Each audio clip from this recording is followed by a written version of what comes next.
When I was 19, I moved into my grandma's old house to watch over the place while she recovered from hip surgery.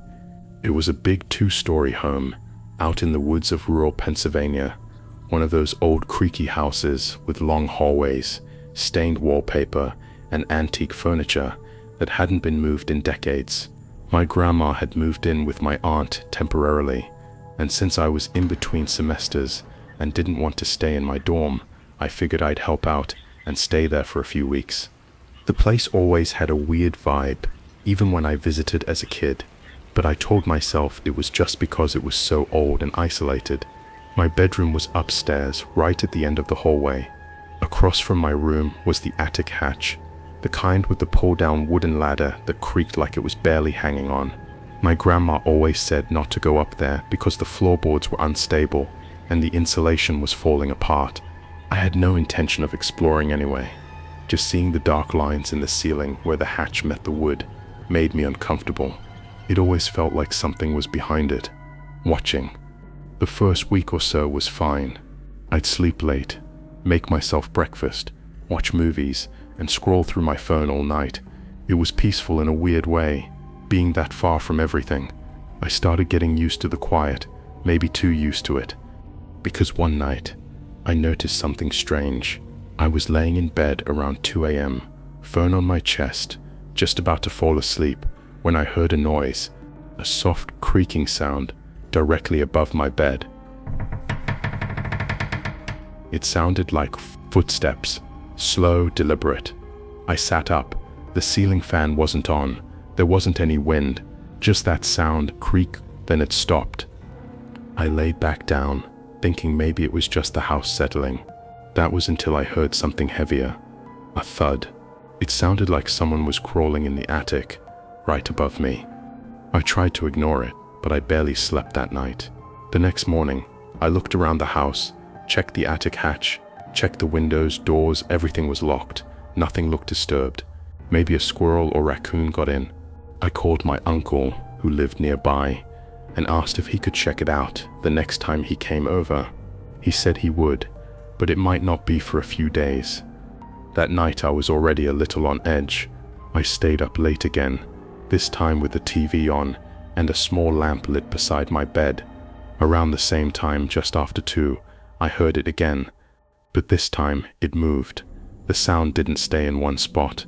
It started above the hallway, then slowly made its way back over my room, like someone or something was crawling back and forth. I muted the TV and sat perfectly still, straining to hear. The next sound chilled me to my core. 3 knocks from the attic hatch. Not loud, not even aggressive, just deliberate. Tap. I didn't move. I don't think I breathed for at least 5 minutes. I texted my uncle, asking if he could come by sooner. No answer. I didn't sleep a second that night. The next day, I decided to put a chair under the attic hatch and balance a metal spoon across the top of it. That way, if it moved, I'd hear it fall, just some kind of trap to alert me. Sure enough, that night, the spoon hit the ground. I jumped out of bed so fast, I almost tripped. I stared up at the ceiling, heart pounding, trying to decide what to do. I didn't hear anything else after that, but I swear I saw a thin line of dust fall from the edges of the attic door. That was it. I grabbed my keys and slept in my car in the driveway that night, engine running and doors locked. When my uncle came by the next morning, I told him everything. He didn't laugh, didn't call me paranoid. He just looked up at the attic and said, "I'll check it." We pulled the ladder down slowly. I held the flashlight as he climbed up and disappeared into the dark space above. It was dead silent for a while. Then he called down, "Someone's been up here." He said it flat, no emotion, just stated it like a fact. I asked what he meant, and he told me there was a sleeping bag tucked behind a row of old boxes, an empty water bottle, snack wrappers, and a small, old backpack. Whoever it was hadn't left a mess, but it was clear someone had been living up there. He came down, face pale, and told me to call the police. They arrived maybe 20 minutes later, searched the house, took pictures, dusted for prints. The attic window had a broken latch. It looked like someone had climbed in from the roof. But the scariest part, there was dust and insulation missing along a narrow path from the attic hatch to right above my bed. They never found the person. The police told me it was likely a homeless person or a squatter who had found the house empty, figured no one was living there full-time, and took the opportunity to camp out. But I kept thinking about those knocks. They weren't random. They were meant for me. I never spent another night in that house. Neither did my grandma. My family hired someone to seal off the attic completely and change all the locks and windows. But even now, years later, I still get a chill when I hear a creak above me while I'm laying in bed. And sometimes, when I dream, I still see the attic door slowly opening.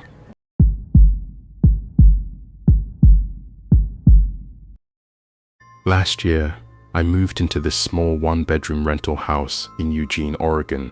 It wasn't much. Old hardwood floors, creaky cabinets, drafty windows. But it was cheap, and I needed a place fast for a new job I had just started. The house sat in a quiet neighborhood, the kind where everyone kept to themselves. My nearest neighbor was an older woman who hardly ever left her porch. The house itself was built in the 50s, and everything inside looked just as old. The only thing that really bothered me at first was how thin the walls were, especially in the bedroom. There was this metal air vent right next to my bed that connected to the living room. It wasn't like central air, just a dusty old grate built into the wall that you could hear everything through. You could whisper on one side and hear it clear as day on the other. At first it didn't matter. I didn't spend much time at home, and when I did, I'd usually fall asleep with the TV on. But about a month in, I started hearing something strange through that vent. It always happened after midnight. I'd be lying in bed, almost asleep, when I'd hear what sounded like whispering. At first I thought it was just the wind outside. It would come and go in these soft bursts. But one night, I muted the TV and listened more closely. And it wasn't the wind. It was a voice. It was so faint, I had to press my ear right up to the metal slats to hear it. A man's voice, low, like he was whispering to someone else.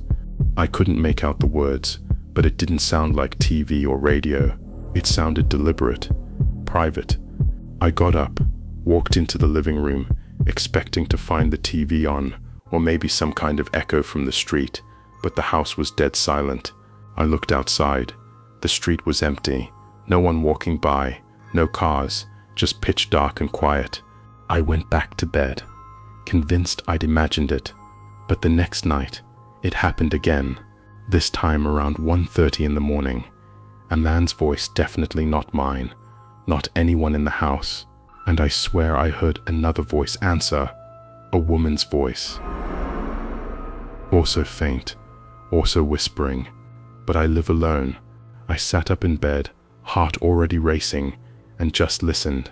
The whispers continued, back and forth, low and steady, but I still couldn't make out the words. When I finally worked up the nerve to go into the living room, the whispering stopped the second I stepped out of the bedroom. I checked the front and back doors, both locked, windows closed, nobody in the living room. I stood there for a while just staring at the vent. Then I turned around and went back to bed, more confused than scared, until the third night. That night, I recorded it. I put my phone next to the vent, hit record, and tried to sleep. I kept waking up to every little creak, but I didn't hear anything in real time. When I listened back to the recording the next morning, I got chills. It started normal, just static, and the occasional sound of me shifting in bed. Then around the 1 hour 42-minute mark, it picked up, a man's voice whispering, a woman responding, and then I heard it clearly. She doesn't know we can hear her. I dropped the phone.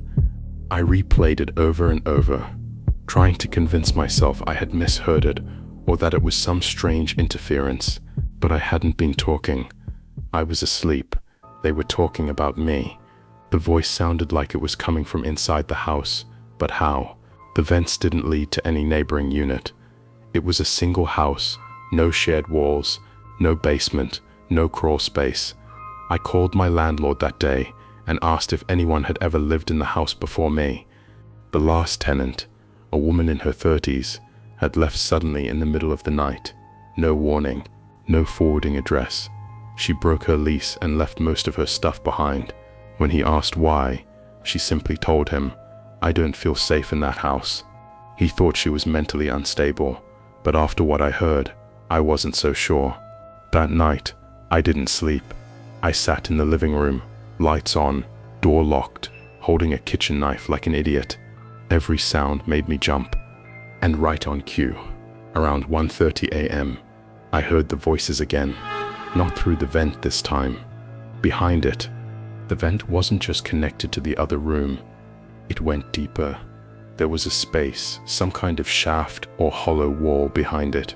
I got up and grabbed a flashlight, walked over to the wall, and unscrewed the vent cover. I shone the light inside and nearly dropped it. There was a space behind the wall, a narrow gap, maybe 2 feet wide, that ran vertically between the rooms, and in the dust, just barely visible, were handprints, smudged against the inside of the wall. And that's when I heard it again, a whisper, inches from my ear. "She knows." I backed away so fast I slammed into the coffee table. I don't even remember grabbing my keys. I just ran, drove to a friend's place across town and didn't go back for 2 days. When I finally returned with a friend during the daytime, everything was exactly how I left it. But we looked more closely at that vent, and behind it, deeper in the wall, was a tiny cutout in the insulation. A peephole. Someone had cut a damn peephole behind the vent, perfectly positioned to look into my bedroom. We called the police.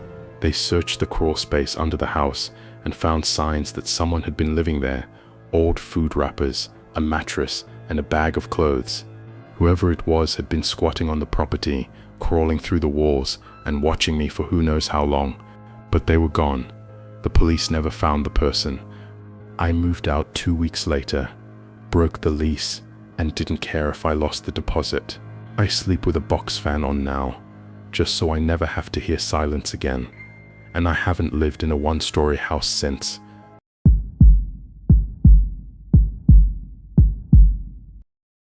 Back when I was in college, I lived off campus in a 2-bedroom apartment with my roommate Alex.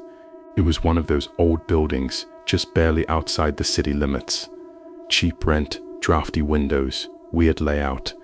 The place had a certain charm, I guess, if you ignored the outdated appliances and the bathroom that looked like it hadn't been renovated since the 80s. The walls were thin, and the pipes always made weird noises when the heat kicked on. Still, it was home for 2 broke students. Alex went back home for the weekend, once in the middle of October, leaving me alone in the apartment. I didn't mind.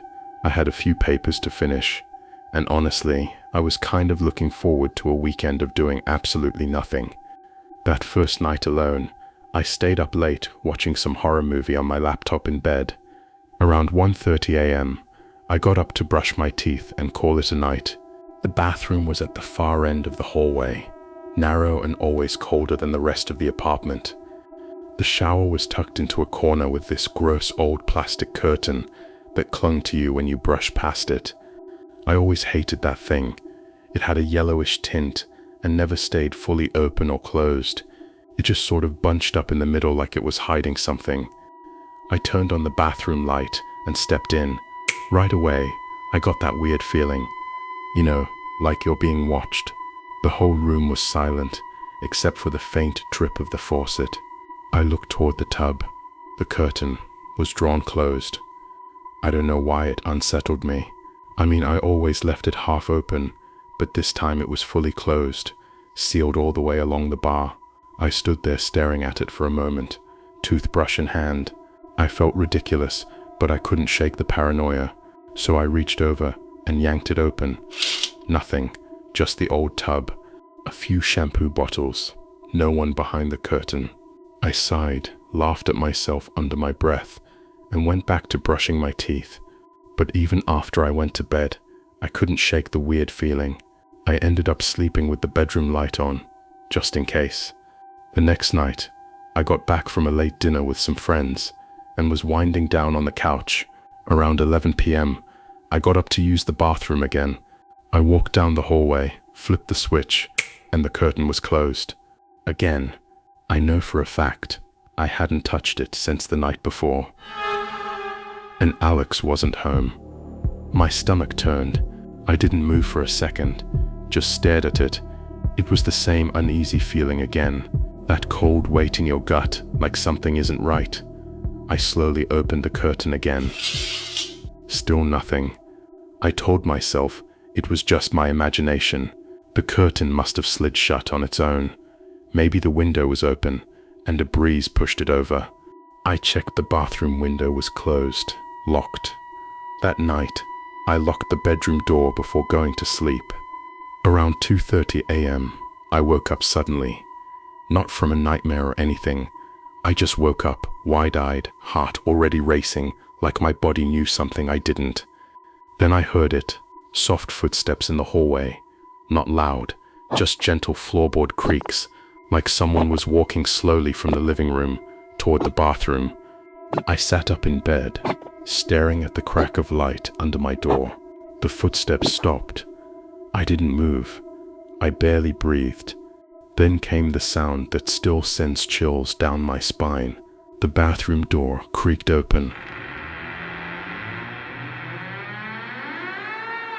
I hadn't closed it all the way earlier, so it made that low, squealing hinge sound as it swung inward. A few seconds later, I heard the soft rattle of the shower curtain sliding across the rod. Then silence. I sat there in my bed, paralyzed. I wanted to believe I was dreaming, that none of this was real, but I knew I wasn't. I grabbed the baseball bat I kept under my bed and crept toward the door. I stood there for a minute, listening. Nothing. I cracked the door open and peeked into the hallway. Still nothing. I could see the bathroom light was off, but the door was now fully open. I flicked on the hall light and took one slow step toward the bathroom. My heart was hammering. I don't even remember gripping the bat tighter. It was like my body moved on autopilot. I reached the bathroom door and with a shaking hand, flicked on the light. The curtain was closed again, fully shut. I stood there staring at it, my breathing sharp and shallow. I don't know what made me do it. Maybe adrenaline, maybe stupidity, but I gripped the bat, stepped forward and pulled the curtain open as hard as I could. No one, again, but this time, something was different. There were wet footprints in the tub, bare feet, as if someone had just stepped out of the shower and vanished. I stumbled back and called the police right then and there, locked myself in my bedroom until they arrived. When the cops got there, they searched the whole place, top to bottom. Everything was locked, no signs of forced entry. Until they opened the hallway closet, there was a small crawl space in the back that I had never noticed, tucked away behind the coats and cleaning supplies. Just a panel that looked like part of the wall. When they pulled it open, they found a small space, big enough for a person to lie down. It was dusty, cramped, and full of old insulation, but inside were two things I'll never forget: a crumpled fast food bag and a small spiral notebook. Inside the notebook were pages and pages of writing, mostly gibberish, but some phrases stood out. Things like, "She sleeps late. She keeps the bat near the bed. She didn't hear me last time." The handwriting was frantic, obsessive. The police said it looked like someone had been hiding in the crawl space and sneaking out at night, maybe through a window before I got home, maybe just watching, listening. They never found the guy. Alex moved out a week later. I left shortly after. I haven't lived in a ground floor unit since, and I check behind every curtain before I use the bathroom, even now, because somewhere out there, that man is still watching, still listening, and I don't think I was his first.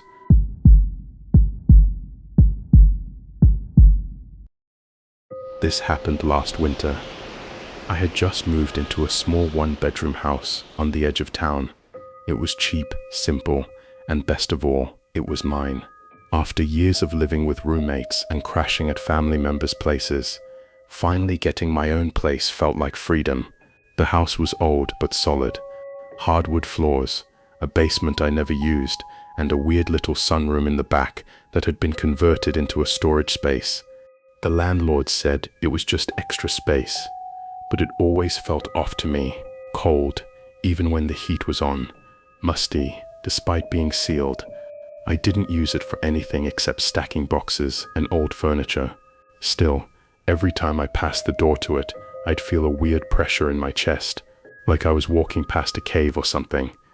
Anyway, I'd been living there for about 2 months, and I was finally getting used to being completely alone. I worked from home doing freelance web design, so I didn't really have to leave the house much. My schedule was weird. I'd sleep in, work late, and spend my nights watching TV or gaming. This one night, it was snowing pretty hard, thick flakes falling past the windows. It was one of those cozy nights where you don't want to do anything but hibernate. I had a movie playing on my TV, lights off, a blanket wrapped around me. The couch faced the living room wall, and behind me was the open floor plan leading toward the hallway and the back room door. I always hated having my back to that door. About halfway into the movie, I heard a noise, a soft thump. It came from behind me, from the back room. At first, I assumed it was the house settling. Old house, snowstorm outside, wind rattling the siding. But then I heard it again, a little louder, like something dropping onto the hardwood floor. I muted the TV and listened. Nothing. I got up slowly, walked over to the door, and pressed my ear to it. No sound. I stood there for a good 30 seconds before deciding to open it. I turned the knob, opened the door, and was hit with a wave of cold air. The room was pitch black. I reached inside and pulled the cord to the ceiling light. The single yellow bulb flickered, then lit up the cluttered room. Boxes, chairs, an old coat rack, random junk. Everything looked normal, except the window in the far wall was open about 3 inches. That window had been locked since I moved in. I walked over, shut it, and locked it again. Maybe the cold messed with the latch, I figured. It was an old frame. I tried not to let it get to me. I shut the door and went back to the couch, telling myself it was nothing. But I didn't finish the movie. I just sat there, staring at the TV, while my ears stayed focused on the house. Eventually, I went to bed. I checked the door to the back room again, just in case. It was closed. I fell asleep around midnight. Then I woke up again. It was 3:04 a.m. The room was quiet, but something felt wrong. I didn't move. I just laid there, listening. My bedroom was on the opposite end of the house from the back room, but I swear I could feel that same cold air on my skin, like the window was open again. Then I heard something, a soft dragging sound, like something heavy was being pulled across the floor, back and forth, and it was coming from the direction of the back room. I sat up and grabbed the baseball bat I kept under the bed. I walked quietly through the dark house, every board under my feet creaking just enough to make me want to freeze in place.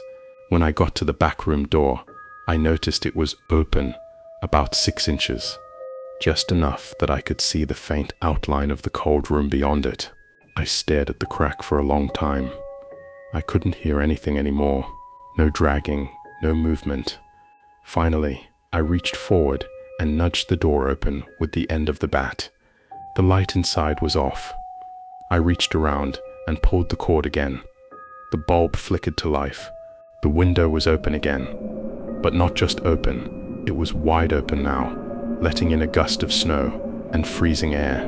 The box I had placed under it earlier had been moved, dragged halfway across the room. I slammed the window shut, locked it, and shoved the heaviest box I could find in front of it. I turned off the light, shut the door, and this time I locked that too.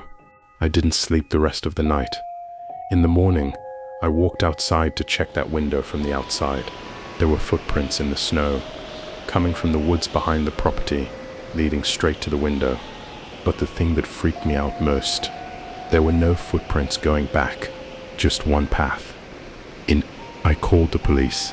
They came, looked around and said there was no sign of forced entry. No fingerprints, just old wood and a bad window latch. The officer told me it was probably a drifter, someone looking for shelter from the snow who found an unlocked window. But I know I locked it, twice. They offered to have a patrol swing by that night, but I told them I'd be staying somewhere else. I packed a bag and stayed with a friend across town for a few days. When I came back, I sealed the back room completely, screwed the window shut, installed motion lights on the backyard. Nothing's happened since, but sometimes when I'm lying in bed on a cold night, I swear I hear that dragging sound again, like something heavy is still moving, just a few rooms away.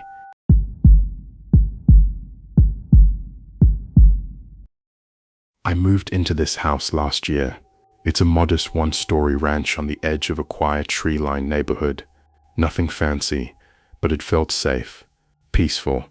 I'd just gotten out of a long relationship, and after months of couch surfing and temporary rentals, this place was my fresh start. The thing about living alone is that silence becomes normal. You hear the clicks of your appliances, the soft hum of the fridge, the occasional creak from the walls settling, and none of it feels threatening. Not after the first few weeks. You tune it out. That's probably why when the doorbell rang that night, I knew instantly something was wrong. It was 3:04 a.m., a time when no one should be outside, let alone ringing someone's doorbell 3 times in quick succession. Too fast to be polite, not frantic either, just confident, like they expected me to answer. I sat up in bed so fast I got lightheaded. My bedroom was dark, except for the faint glow of the streetlight seeping through the blinds. I grabbed my phone. No texts, no calls, no alerts from the security app, just the time and a growing pit in my stomach. I slipped out of bed and walked barefoot down the hallway, keeping my steps light. My house isn't big, but when you're scared, every foot of space feels exaggerated, like your own walls are watching you. When I reached the living room, I crouched near the front door and listened. No more ringing, no knocking, but I felt someone was still there. I can't explain it, just that cold, prickling awareness that you're not truly alone. There's a frosted glass panel beside my door, but I didn't want to risk being seen.